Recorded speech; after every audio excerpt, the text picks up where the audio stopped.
Miami, Reuters, the governor of Florida, whose state was among the last to be locked down against the U.S. coronavirus outbreak, announced on Wednesday he would permit limited economic reopening next week while leaving restraints in place for the greater Miami area. Under the Phase 1 plan for relaxing mandatory business closures imposed at the start of the month, Governor Ron DeSantis said retail merchants and restaurants could welcome customers back inside their establishments starting Monday, but admissions will be limited to 25% of capacity.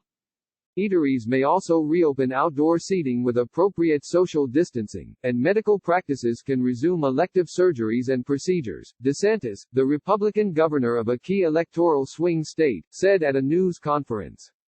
But movie theaters, bars and fitness clubs will remain shuttered for the time being, he said.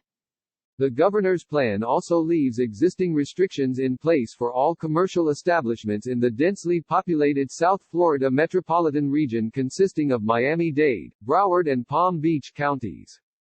Florida has a high proportion of elderly residents, who are especially vulnerable to the virus, and waited until early April to clamp down on commerce, after most other states had already done so. But Florida has avoided the worst of the health crisis seen in other states such as New York and New Jersey.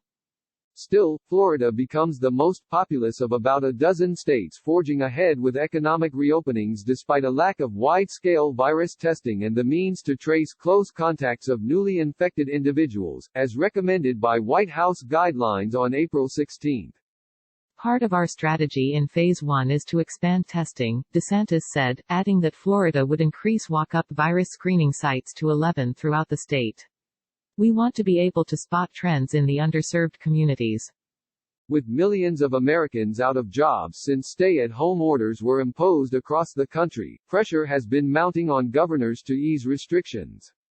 Public health experts have urged caution, saying that a rollback of social distancing without large-scale virus testing or the means to trace close contacts of infected individuals could trigger a second wave of infections.